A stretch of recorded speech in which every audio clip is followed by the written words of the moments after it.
AP రాజకీయాల్లో కీలక పరిణామం. బీజేపీ అగ్రనాయకత్వంతో చంద్రబాబు పవన్ చర్చలు సఫలం. టీడీపీ జనసేన బీజేపీ పొత్తు కుదిరింది. ఢిల్లీ నుంచి అధికార ప్రకటన చేసిన కనకమేడల.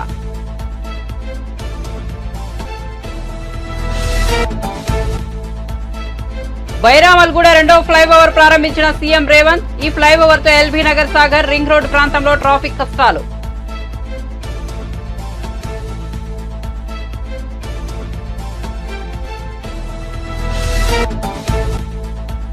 ఈసారి ఎన్నికలు క్యాస్ట్ వార్ కాదు, క్లాస్ వార్ అన్న విజయసాయిరెడ్డి. పెత్తందారులకు సీఎం జగన్ కు మధ్య యుద్ధమని పేర్కొన్న విజయసాయి.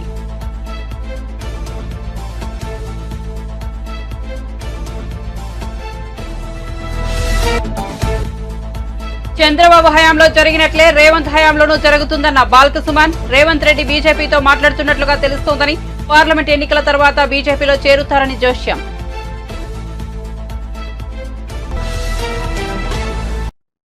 ఇక వార్త వివరాల్లోకి వెళ్తే ఏపీ రాజకీయాల్లో గత కొంతకాలంగా ఎదురుచూస్తున్న పరిణామం నేడు వాస్తవ రూపం దాల్చింది. టీడీపీ జనసేన బీజేపీ మధ్య పొత్తు కుదిరింది. గత 3 రోజులుగా ఢిల్లీలో మకాం వేసిన చంద్రబాబు పవన్ కళ్యాణ్ పొత్తుకు బీజేపీ అగ్రనాయకత్వాన్ని ఒప్పించారు. దీనిపై నేడు టీడీపీ సీనియర్ నేత కనకమేడల రవీంద్ర కుమార్ అధికారికంగా వెల్లడించారు. ఏపీలో 3 పార్టీల మధ్య పొత్తు కుదిరిందని తెలిపారు. పొత్తు ప్రకారం 3 పార్టీలు ఓ కూటమిగా 2024 ఎన్నికల్లో పోటీ చేస్తాయని వివరించారు. పవన్ కళ్యాణ్ గారు ఈరోజు మళ్ళీ బీజేపీ అగ్రనాయకత్వం నుంచి పిలుపు వచ్చింది. సమావేశం చంద్రబాబు నాయుడు గారు, పవన్ కళ్యాణ్ గారు, అమిత్ షా గారితో, నడ్డా గారితో సమావేశం అయ్యారు. సమావేశం అయిన తరుణంలో వాళ్ళ చర్చల్లో 3 పార్టీలు అలయన్స్కి పోవాలని చెప్పి డిసైడ్ చేశారు. పొత్తు కుదిరింది. పొత్తు ప్రకారం 3 పార్టీలు కలిపి they will issue joint statement today. ఆంధ్రప్రదేశ్లో ఈ 3 పార్టీలు కలిసి 2024 ఎలక్షన్లో కలిసి పోటీ చేస్తున్నాయి. ఆ విషయం వరకు 3 పార్టీలు కలిసి అండర్స్టాండింగ్కి వచ్చారు, అంగీకరించారు. 3 కలిసి స్టేట్మెంట్ ఇష్యూ చేస్తారు. అదే సీట్లు కూడా అన్నీ కూడా వాళ్ళు మాట్లాడుకున్నారు. మళ్ళీ వాళ్ళు ఒక అండర్స్టాండింగ్కి వస్తున్నారు. ఈరోజు వరకు పొత్తు ఎన్డీఏతో చేరటం, పొత్తు పెట్టుకుని ఎన్నికల్లో పోటీ చేయటం, 3 కలిసి పోటీ చేయటం అనేటటువంటిది ఫైనలైజ్ చేయటం.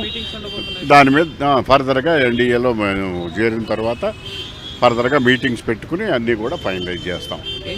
డెఫినెట్గా పొత్తుల్లో కొన్ని సీట్లు జనసేనకి, కొన్ని సీట్లు బీజేపీకి పార్లమెంట్లోనూ అసెంబ్లీని పోతాయి కనుక వాళ్ళల్లో అక్కడ ఏమిటి అక్కడ ఉన్న మా క్యాడర్ కూడా అందరం కూడా ఇది రాష్ట్ర భవిష్యత్తును దృష్టిలో పెట్టుకుని అన్ని పార్టీలు కలిసి పనిచేయాలనుకుంటున్నాం కనుక కొంతమందికి ఇబ్బంది వచ్చినా కూడా పార్టీ నాయకత్వం చంద్రబాబు నాయుడు గారు ఆల్రెడీ నిన్న కూడా చాలామందితో మాట్లాడారు. ఇక్కడి నుంచి కూడా అందరికీ కూడా జరిగిన పరిణామాలన్నీ కూడా వాళ్ళకిచ్చి కన్విన్స్ చేసి మన రాష్ట్ర అవసరాల కోసం ఈ పొత్తు, వాటికి సంబంధించినటువంటి విషయాలు, ఇన్ఫ్యాక్ట్ చంద్రబాబు నాయుడు గారు కన్విన్స్ చేయడానికి ముందే పార్టీ కేడర్ కానీ ప్రజలలో కానీ జగన్మోహన్ రెడ్డి ప్రభుత్వాన్ని పంపించేయటానికి, ప్రభుత్వ వ్యతిరేక ఓటు చెల్లకుండా ఉండడానికి పొత్తులు అవసరం అనేటటువంటిది భావన మొదటి నుంచి కొనసాగుతున్నది. ఆ భావనకు అనుగుణంగా, ప్రజాభిప్రాయానికి అనుగుణంగా, పార్టీల యొక్క ఆలోచనకు అనుగుణంగా ప్రభుత్వ వ్యతిరేక ఓటు చెల్లకుండా ఈ 3 పార్టీలు కలిపి కంటెస్ట్ చేస్తున్నాయి కనుక దానికి అనుగుణంగా పార్టీ శ్రేణులందరూ కూడా పనిచేయాలని చెప్పేసి ఆల్రెడీ బాబు గారు చెప్పారు. అదే మేము కన్వే చేయడం జరుగుతుంది. విభేదాలు ఉండవు, అసంతృప్తి కొంత తాత్కాలికంగా కొంతమందికి ఉంటుంది. అయితే పరిస్థితులను అర్థం చేసుకుని అందరికీ కూడా అలాంటి అకామిడేట్ చేయలేనటువంటి నాయకులకు పార్టీలోనూ ప్రభుత్వంలోనూ సముచితమైన స్థానం కల్పించే విధంగా చంద్రబాబు నాయుడు గారు తెలుగుదేశం సంబంధించినంత వరకు మాట్లాడుతున్నారు. గెలుపు ప్రాతిపదిక తీసుకుని ఆ గెలుపు లక్ష్యంగా పెట్టుకుని సీట్లు నిర్ణయించుకోవడానికి 3 పార్టీలు అంగీకరించాయి. దానికి అనుగుణంగానే సీట్లు షేరింగ్ కూడా ఉంటుంది. అది చాలా ప్రాక్టికల్గా ఉంటుంది. అధికారం కోసం అనుకుంటే మేము అసలు పొత్తు పెట్టుకోవాల్సినటువంటి అవసరమే లేదు. అధికారం కాదు, ప్రజల ప్రయోజనాలు ముఖ్యం. రాష్ట్రాన్ని జగన్మోహన్ రెడ్డి పాలన నుంచి విముక్తి చేయటం ముఖ్యం. అందువల్ల అధికారం అనే సమస్య ఉత్పన్నం కాదు. అలా ఉంటే ఈ షేరింగ్లు, సీట్లు ఇవన్నీ ఉమ్మడిగా ప్రజలందరూ కూడా ప్రభుత్వ వ్యతిరేక ఓటు చెల్లకుండా జగన్మోహన్ రెడ్డిని దించాలని, ఈ ఆంధ్రప్రదేశ్ రాష్ట్రాన్ని కాపాడుకోవాలని భావిస్తున్నారు. ఆ ప్రజాభిప్రాయానికి అనుగుణంగానే మేము ఈ రకంగా పొత్తులు పెట్టుకున్నాం. 19 నుంచి 24 వరకు జగన్మోహన్ రెడ్డి గారి ప్రభుత్వం అన్నీ పక్కన పారేసి మూలపడేసి తిరుగుదోబుడుతనంతో విధ్వంస కార్యక్రమాలు చేపట్టి వ్యక్తిగత స్వలాభమే చూసుకుని వాళ్ళ యొక్క కేసుల కోసం వీటి కోసం ప్రత్యేక హోదా కోసం మెడలు వంచుతానని కేంద్ర ప్రభుత్వం మెడలు వంచుతానని చెప్పినటువంటి వ్యక్తి తానే మెడలు వంచి ఏమీ అడగలేని నిస్సహాయ స్థితికి నెట్టబడ్డాడు. అది ఆయన దౌర్భాగ్య స్థితి. ఆ నెపాన్ని తెలుగుదేశం మీద వేయటానికి మా మీద పెట్టడానికి తెలుగుదేశంతో పొత్తున గురించి వాళ్ళు కామెంట్ చేసే స్టేజ్కి వచ్చారు. వాళ్ళు ఈ రోజు వరకు పార్లమెంట్లో అన్ని విషయాల్లోనూ బీజేపీతోనే ఉన్నారు. ప్రాక్టికల్గా అన్నీ బీజేపీతోనే సహకరించి పనిచేశారు కనుక దానిలో సెకండ్ థాట్ ఏమీ లేదు. ఈ విషయాలు మనం వాళ్ళు చేసేటటువంటి విషయాలు తెలుగుదేశం మీద పార్టీ మీద రుద్దటం అనేటటువంటిది కరెక్ట్ కాదు. 19 నుంచి 24 వరకు మేము చేసిన పనులు తిరగదోడారు తప్ప ఏమీ చేయలేదు. కేంద్ర ప్రభుత్వ నిధులకు కూడా రాష్ట్ర ప్రభుత్వం షేర్ హైదరాబాద్ లో మరో ఫ్లైఓవర్ అందుబాటులోకి రానుంది. ఎల్బీ నగర్ వద్ద బైరామలగూడ కూడలిలో నిర్మించిన వంతెనను శనివారం ముఖ్యమంత్రి రేవంత్ రెడ్డి ప్రారంభించారు. ఈ ఫ్లైఓవర్ తో LB Nagar, Sagar ring road ప్రాంతాలకు ట్రాఫిక్ కష్టాలు తగ్గనున్నాయి. ఎస్ఆర్డీపీలో భాగంగా 148.5 కోట్లతో సెకండ్ లెవెల్ వంతెనను నిర్మించారు. ఈ ఫ్లైఓవర్ శంషాబాద్, ఓవైసీ ఆసుపత్రి నుంచి బిఎన్ రెడ్డి నగర్, సాగర్ వైపు వెళ్లే వాహనాలకు, చింతాలకుంట చెక్పోస్ట్ అండర్ పాస్ నుంచి హయత్ నగర్ వెళ్లే వాహనాలకు ఉపయోగపడుతోంది. పట్నం మహేందర్ రెడ్డి తెలవంగానే వేలాదిగా ఇక్కడికి వచ్చి స్వాగతం పలికి అభిమానించి పాత్ర పోషించడంతో పార్టీ పిసిసి అధ్యక్షుడిగా అవకాశం ఇచ్చింది. మీ అభిమానంతో మీరు అండగా నిలబడడంతో రాష్ట్ర నలుమూలల ప్రజా సమస్య మీద పోరాటం చేస్తే మీ అభిమానంతో మళ్ళీ ఈరోజు తెలంగాణ రాష్ట్రానికి ముఖ్యమంత్రినై బైరామలగూడ ఫ్లైఓవర్ ప్రారంభోత్సవానికి మీ దగ్గరకు వచ్చిన, ఎప్పుడు ఎల్బీ నగర్కు వచ్చినా గుండె వేగం పెరుగుతుంది. ఎందుకంటే ఇక్కడ మొత్తం మా బంధువులు, మాకు కావాల్సిన వాళ్ళు, మాకు సన్నిహితులు కష్టాలలో అండగా నిలబడ్డ మీరందరూ ఇక్కడ ఉంటారు. ఏ అవసరం వచ్చినా ఏ రాత్రైనా అండగా నిలబడతారు. మిమ్మల్ని చూస్తే ఆనందంతో గుండె వేగంగా కొట్టుకుంటుంది. ఈరోజు ముఖ్యమంత్రిగా ఇక్కడికి వచ్చి మీ ముందర నిలబడడం అంటే మీరు నాటిన మొక్క పెద్దదై ఇవాళ రాష్ట్రానికి నాయకత్వం వహించి రాష్ట్రాన్ని అభివృద్ధి పదం వైపు నడిపించే అవకాశం వచ్చింది. మీ అభిమానం ఎప్పటికీ గుర్తుపెట్టుకొని తెలంగాణ రాష్ట్రాన్ని, మరీ ముఖ్యంగా హైదరాబాద్ నగరాన్ని దేశానికి ఆదర్శంగా నిలబడే విధంగా అభివృద్ధి పదం వైపు నడిపించే ఆలోచనతోనే మా ప్రభుత్వం పనిచేస్తుంది. అభివృద్ధిలో భాగంగా ఈరోజు 194 కోట్లతోని బైరామలగూడ లెవెల్ 2 ఫ్లైఓవర్ ఈనాడు మనం ప్రారంభోత్సవం చేసుకుంటున్నాం. ఇదే కాదు, ఈరోజు హైదరాబాద్ నగరంలో పెరుగుతున్న జనాభా, వివిధ ప్రాంతాల నుంచి హైదరాబాద్కు వస్తున్న జనాభాను దృష్టిలో పెట్టుకుని ఫ్లైఓవర్లే కాకుండా, రోడ్ల విస్తరణే కాకుండా, హైదరాబాద్ నగరానికి కృష్ణా నది జలాలు, గోదావరి జలాలే కాకుండా పేద ప్రజలకు ఉపయోగపడే విధంగా మెట్రో రైలును తీర్చిదిద్దాల్సిన బాధ్యత రాష్ట్ర ప్రభుత్వం మీద ఉన్నది. మరి ముఖ్యంగా ఉప్పల్, నాగోల్, ఎల్బీ నగర్, హయత్ నగర్, ఓవైసీ హాస్పిటల్ నుంచి చంద్రాయన్ గుట్ట, అక్కడి నుంచి అంతర్జాతీయ ఎయిర్పోర్ట్ వరకు మెట్రో రైలు నిర్మించాల్సిన బాధ్యత మా ప్రభుత్వం మీద ఉన్నది. అందుకే ఈరోజు నగరంలో పేదలు, అత్యధిక జనాభా ఉన్న ప్రాంతంలో మెట్రో రైలు నిర్మించాలని, గతంలో మెట్రో రైలు నిర్మించింది కాంగ్రెస్ అధికారంలో ఉన్నప్పుడు, ఈనాడు ఫేజ్ 2 మెట్రో రైలు కూడా నిర్మించాలని నాగోల్ నుంచి ఎల్బీ నగర్, ఎల్బీ నగర్ నుంచి ఓవైసీ హాస్పిటల్, ఓఎస్సీ హాస్పిటల్ నుంచి చాంద్రాయన్ గుట్ట, చాంద్రాయన్ గుట్ట నుంచి మైలార్దేవుపల్లి, అక్కడి నుంచి అంతర్జాతీయ ఎయిర్పోర్ట్ కు మెట్రో రైలు ప్రతిపాదనలని మనం పనులు మొదలు పెట్టుకుంటున్నాం. అదేవిధంగా ఎల్బీ నగర్ నుంచి హయత్ నగర్ వరకు మెట్రో రైలు మనం పొడిగించాలనుకుంటున్నాం. అదేవిధంగా బిహెచ్ఎల్ వైపు మియాపూర్ నుంచి బిహెచ్ఎల్ రామచంద్రాపురం వైపు మనం మెట్రో రైళ్లు పొడిగించాలని ఇవాళ నిర్ణయం తీసుకున్నాం. తెలంగాణలో స్కిల్ కేంద్రాల ఏర్పాటుపై టాటా టెక్నాలజీస్తో తెలంగాణ ప్రభుత్వం ఒప్పందం కుదుర్చుకుంది. ఇందుకు సంబంధించి ఎంఓయూపై టాటా ప్రతినిధులు, ప్రభుత్వ ప్రతినిధులు సంతకాలు చేశారు. సచివాలయంలో శనివారం టాటా టెక్నాలజీస్ ప్రతినిధులతో ముఖ్యమంత్రి రేవంత్ రెడ్డి భేటీ అయ్యారు. ఈ సమావేశంలో ఉప ముఖ్యమంత్రి మల్లుబట్టి విక్రమార్క, మంత్రి శ్రీధర్బాబు, ప్రభుత్వ ప్రధాన కార్యదర్శి శాంతికుమారి తదితరులు పాల్గొన్నారు. రాష్ట్రంలోని 65 ఐటీఐలలో అధునాతన సాంకేతిక నైపుణ్య శిక్షణ కేంద్రాల ఏర్పాటుకు రాష్ట్ర ప్రభుత్వంతో టాటా టెక్నాలజీస్ ఒప్పందం కుదుర్చుకుంది. రాష్ట్రంలోని ప్రభుత్వ ఐటీఐలను అడ్వాన్స్డ్ టెక్నాలజీ సెంటర్లుగా అప్గ్రేడ్ చేయనుంటాయి. ప్రభుత్వ భాగస్వామ్యంతో ఈ కొత్త ప్రాజెక్టును చేపడుతోంది. 9 లాంగ్ టర్మ్, 23 షార్ట్ టర్మ్ కోర్సులను నిర్వహించనుంది. అలాగే నైపుణ్యాలు పెంచేలా బ్రిడ్జ్ కోర్సులు నిర్వహించనుంది. 2024-25 విద్యా సంవత్సరం నుంచి ఈ ప్రాజెక్టు అమలు కానుంది.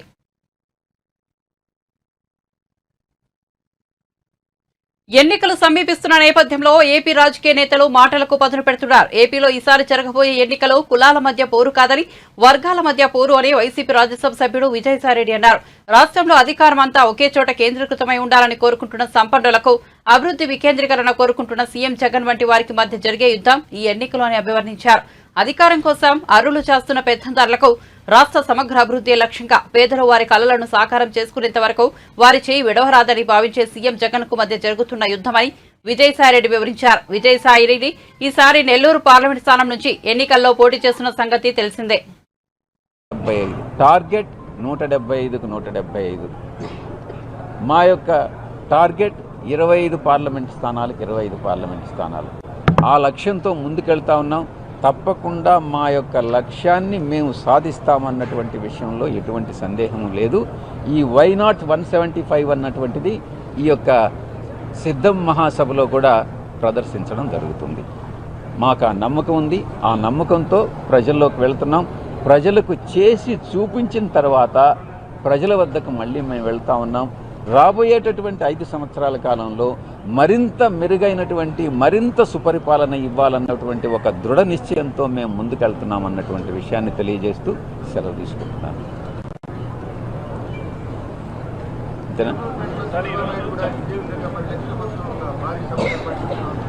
ఎంతమంది వచ్చారు?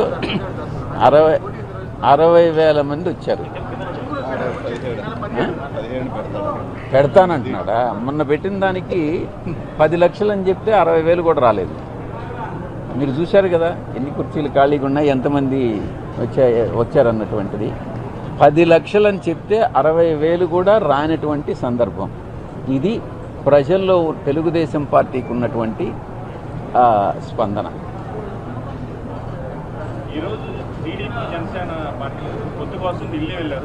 పొత్తు కోసం వెంపర్లాడేటటువంటి పార్టీలు తెలుగుదేశం పార్టీ, జనసేన పార్టీ.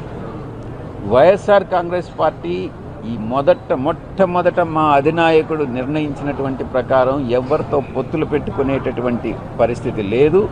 అటువంటిది చేయదు. ఒంటరిగానే పోరాడతాం, ఒంటరిగానే అధికారంలోకి వస్తాం. మేము ఏ పార్టీతో పొత్తులు పెట్టుకునేటటువంటి ప్రసక్తి లేదు.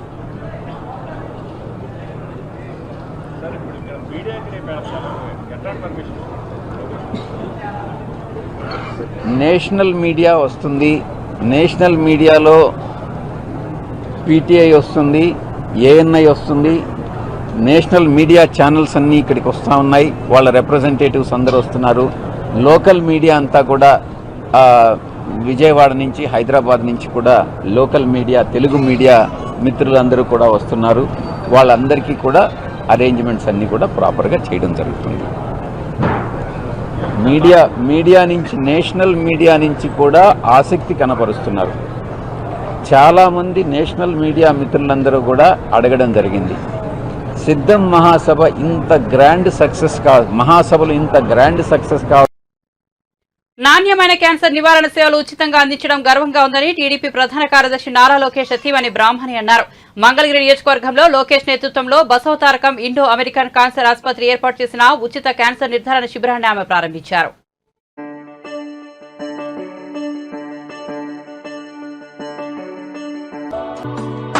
స్క్రీనింగ్ క్యాంప్ గారు స్థాపించిన ఇండో అమెరికన్ క్యాన్సర్ సమాజమే దేవాలయం, ప్రజలే దేవుళ్ళు అని మన నందమూరి తారక రామారావు గారు మనందరినీ ఇన్స్పైర్ చేశారు.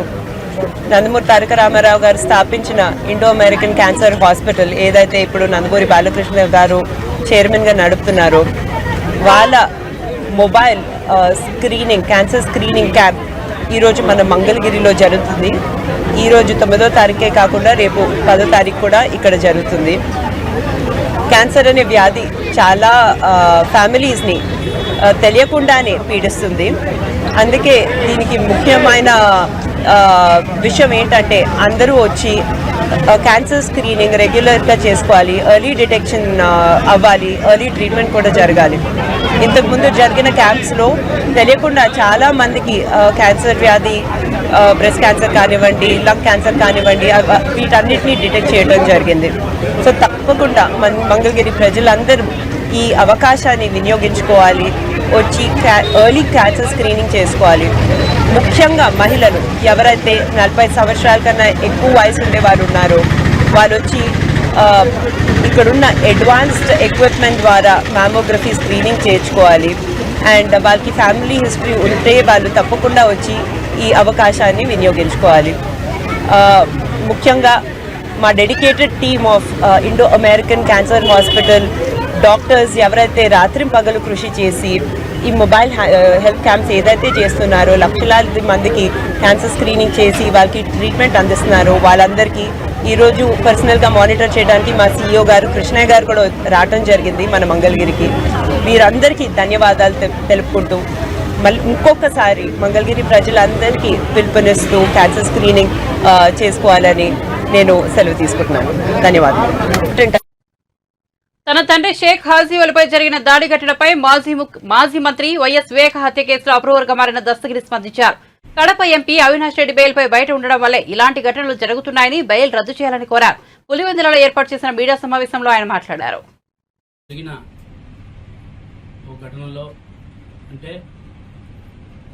నిన్న శివరాత్రి కావడం, నిన్న సాయంత్రం 7-8 ఆ ప్రాంతంలో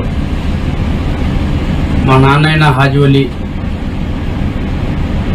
అక్కడ శివరాత్రి ఏదో ఉత్సవాలు ఏదో జరుగుతాయని అక్కడికి వెళ్ళడం జరిగింది. అక్కడికి వెళ్ళిన తర్వాత భోజనం చేసేదానికి నడుచుకుంటూ వెళ్తూ ఉంటే అక్కడ ఫుల్గా తాగిన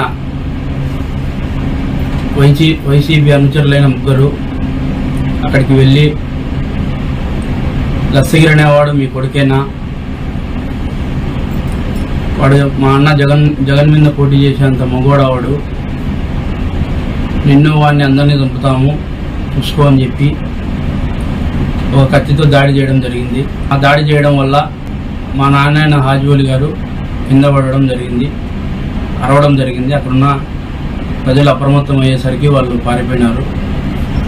ఒక సామాన్యుడు పులివెందుల్లో పోటీ చేసే అర్హత లేదా అని నేను ఈ చేతగాని జగన్మోహన్ రెడ్డిని అడుగుతాడా. జగన్మోహన్ రెడ్డి ఓడిపోయే పరిస్థితి ఉంటుంది కాబట్టి, అతను తలెత్తుకోలేని తిరగలేని పరిస్థితి ఉంటుంది కాబట్టి దానికి భయభ్రాంతులకు గురైన జగన్ రెడ్డి, అవినాష్ రెడ్డి వీళ్ళందరూ కూడా ఈ పన్నాగాలు పన్నుతూ ఉన్నారు. అక్కడ కూడా ఒక పిటిషన్, ఈ ఘటన కూడా పిటిషన్ వేసి సిబిఐ వారితో కూడా విన్నవిస్తా. ఇలాంటి ఇబ్బందులు ఎన్నొచ్చినా కూడా తగ్గే పరిస్థితి లేదు, ఎవరికి భయపడే పరిస్థితి లేదు. మీకు చేతనైతే నన్ను తగలండి కానీ నా కుటుంబం జోలికి పోవాల్సిన అవసరం లేదు. కానీ మీరు టచ్ చేసినారు. ఈసారి మటుకు వారు వన్ సైడ్ అవుతుంది, చూసుకోండి. మీ భయభ్రాంతులకు అయ్యే పరిస్థితి అయితే మాకు అసలు మీరు ఏ విధంగా చేస్తూ ఉన్నారో మేము కూడా ఆ విధంగా చేయాలనుకుంటే మేము అంబేద్కర్ గారి సిద్ధాంతాలతో కూడిన పార్టీలో ఉన్నాం కాబట్టి మాకు అది సెట్ కాదని మేము అనుకుంటున్నాం. లేదు మీరు దాంట్లో ఏ పార్టీలో ఉన్నా కూడా మీరు ఫ్యాక్షన్గానే మీరు చూసుకుందామంటే రెడీ, దానికి కూడా ఏ దానికైనా సిద్ధపడతాం మేము కూడా. ఇక మీదటి నుంచి నా జోలికి కానీ నా కుటుంబం జోలికి కానీ వస్తే ఎవరిని వదిలే పరిస్థితి ఉండదు, ఎంత దూరమైనా పోయే పరిస్థితి ఉంటుంది. దీని మీద కూడా కేసు పెట్టి మా నాన్నగారిని ఎవరైతే అటాక్ చేసినారో వాళ్ళని కూడా చట్టపరమైన చర్యలు తీసుకోమని ఎస్పీ గారిని కూడా కలుస్తా. అంతేకాకుండా నా కుటుంబానికి, మా నాన్నగారికి కూడా భద్రత కల్పించాలని కోరుతాను. అటాక్ చేసిన వారిని కూడా నేను గుర్తిస్తాను. ఎందుకంటే వాళ్ళు మాట్లాడేటప్పుడు వాళ్ళ ముఖంతో కూడా నేను చూసినాను. ఒకవేళ గుర్తు తెలియని వ్యక్తులు అనేదానికి కూడా నేను చెప్తాను, వాడు ఎవరైతే అటాక్ చేసినాడో మా అన్న జగన్ మీదనే పోటీ చేయాలా అని ఎందుకంటాడు?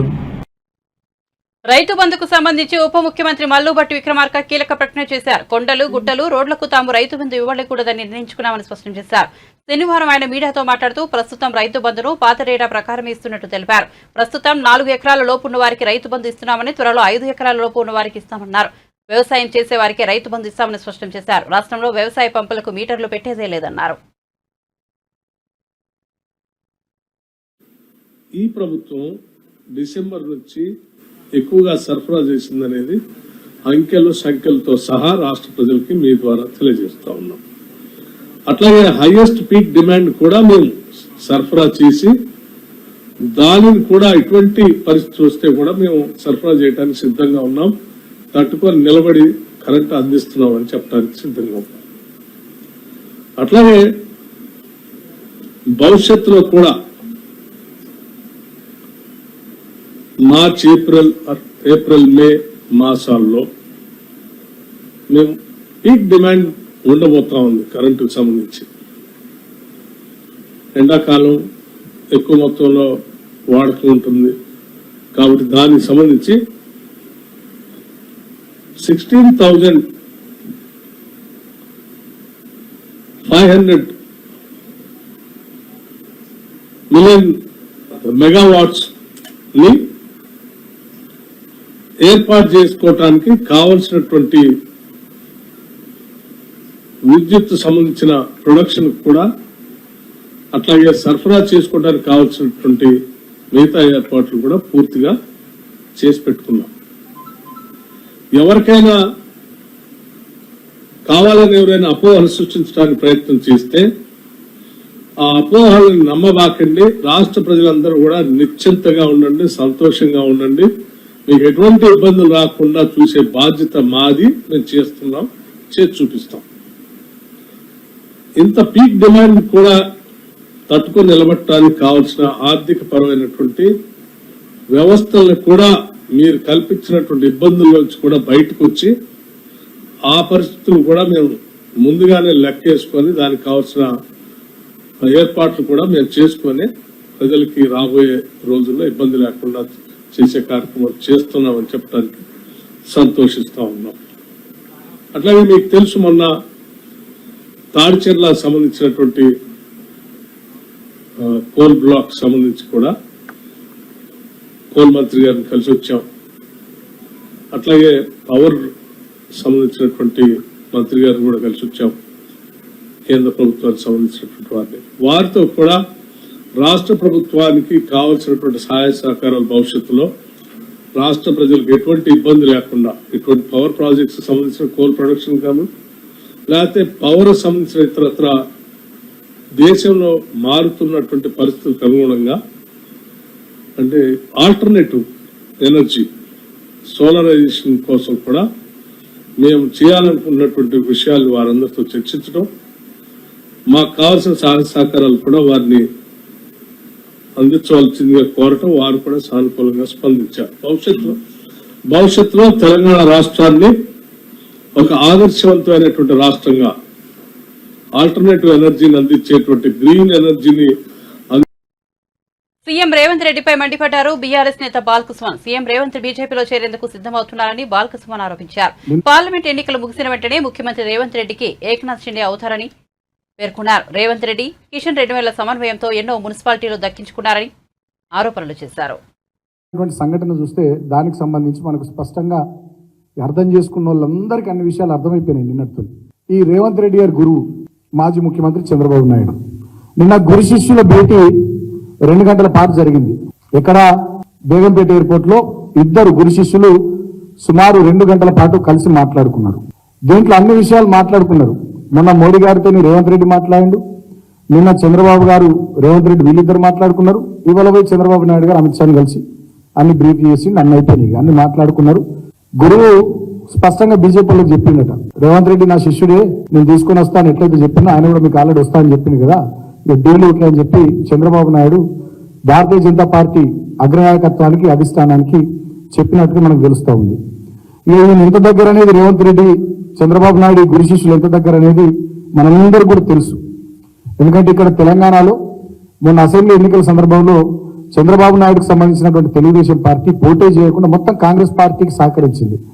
దానికి ప్రతిఫలంగా మాజీ ఆనాడు ఉన్నటువంటి ప్రస్తుతం ఈనాడు మంత్రులుగా ఉన్నటువంటి ఆనాడు తెలుగుదేశంలో ఉండి ఇవాళ కాంగ్రెస్ పార్టీలో మంత్రిగా ఉన్నటువంటి తుమ్మల నాగేశ్వరరావు గారు ఏకంగా తెలుగుదేశం పార్టీ ఆఫీస్కు థ్యాంక్స్ చెప్పించింది. అదేవిధంగా ఇవాళ మంత్రిగా ఉన్నటువంటి పొంగులేటి శ్రీనివాసరెడ్డి గారు కూడా ఏకంగా పార్టీ ఆఫీస్కు థ్యాంక్స్ చెప్పింది. అంటే కాంగ్రెస్ పార్టీ మంత్రులు తెలుగుదేశం పార్టీ ఆఫీస్కు పోయి కృతజ్ఞతలు చెప్పారంటే ఈ తెలుగు కాంగ్రెస్ బంధం ఎంత గట్టిగా మొన్న అసెంబ్లీ ఎన్నికల్లో పనిచేసిందో ఈ గురు శిష్యుల బంధం ఇది ఒక ఉదాహరణ.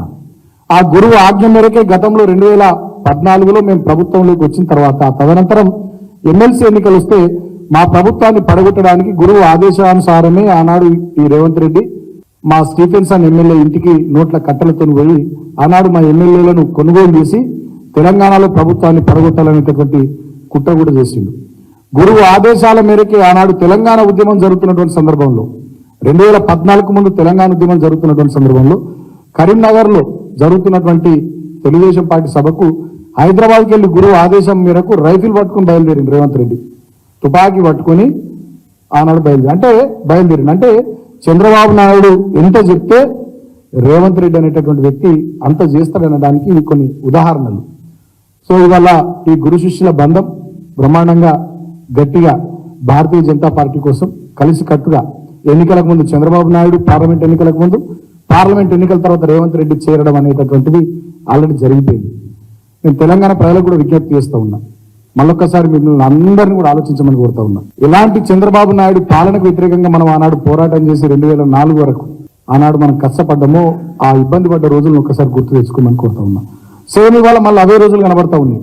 ఆనాడు చంద్రబాబు నాయుడు ముఖ్యమంత్రి ఉన్నటువంటి సందర్భంలో బోర్లలో నీళ్లు ఎండకపోయినాయి, చెరువులలో నీళ్లు లేవు, చెక్ డ్యాంలలో నీళ్లు లేవు, వాగులలో నీళ్లు లేవు, మంచినీళ్లు లేవు, అనేక రకాలైనటువంటి ఇబ్బందులు, పోలీసుల వేధింపులు, కక్ష సాధింపు చర్యలు, ఒక రకమైనటువంటి భయానక వాతావరణంలో దుర్భరమైనటువంటి పరిస్థితుల్లో ఉన్నటువంటి తెలంగాణను ఆనాడు చంద్రబాబు నాయుడు ముఖ్యమంత్రి ఉన్నప్పుడు 2004 ముందు మనం చూసినాం.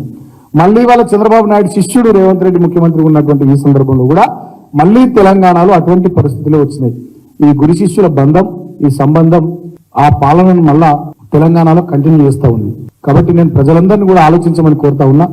ఈ కాబోయే ఏక్నాథ్ షిండే, కాబోయే హిమంత్ బిశ్వ శర్మ నాయకత్వంలోని కాంగ్రెస్ పార్టీ ఖచ్చితంగా పార్లమెంట్ ఎన్నికల తర్వాత ఈ రేవంత్ రెడ్డి ఆ పాత కాంగ్రెస్ వాళ్ళందరినీ విడిచిపెట్టి ఈయనకు సంబంధించినటువంటి మనుషులను తీసుకొని భారతీయ జనతా పార్టీలో చేరడానికి డీల్ అంతా ఓకే అయిపోయింది. కాబట్టి ఇప్పటికైనా ఈయన నైజాన్ని, ఈయన నిజ నందమూరి తారకరత్న తమ మధ్య లేకపోవడం బాధాకరమని ఆయన తండ్రి మోహనకృష్ణ విచారం వ్యక్తం చేశారు.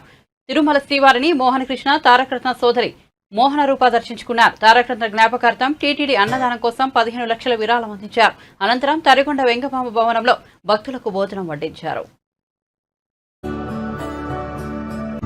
ఈరోజు మా అబ్బాయి తారకరత్న గారి అప్పుడే సంవత్సరం గడిచిపోయింది. చాలా విచారకరం.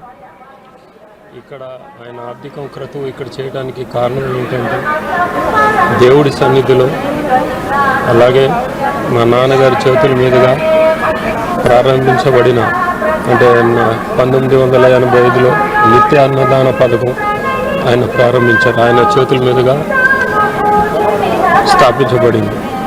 సో అటు దేవుడి ఆశీస్సులు, ఇటు ఆయన తాతగారి ఆశీస్సులు, మా నాన్నగారి ఆశీస్సులు ఆయన మీద ఎల్లప్పుడూ ఉండాలని ఇక్కడి ఆయన స్టార్ట్ చేసిన అన్నదాన పథకంలో అందరికీ భక్తులకి తారకరత్న గారి పేరు మీద అన్నదానం చేయటం జరిగింది. బులెటిన్ ముగించే ముందు హెడ్లైన్స్ మరోసారి చూద్దాం. ఏపీ రాజకీయాల్లో కీలక పరిణామం. బీజేపీ అగ్రనాయకత్వంతో చంద్రబాబు పవన్ చర్చలు సఫలం. టీడీపీ జనసేన బీజేపీ పొత్తు కుదిరింది. ఢిల్లీ నుంచి అధికారిక ప్రకటన చేసిన కనకమేడల.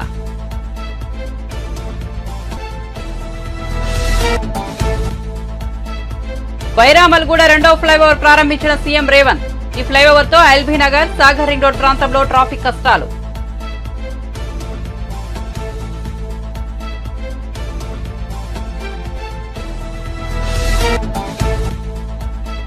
ఈసారి ఎన్నికలు క్యాస్ట్ వార్ కాదు క్లాస్ వార్ అన్న విజయసాయిరెడ్డి. పెత్తందారులకు సీఎం జగన్ కు మధ్య యుద్ధం అని పేర్కొన్న విజయసాయి.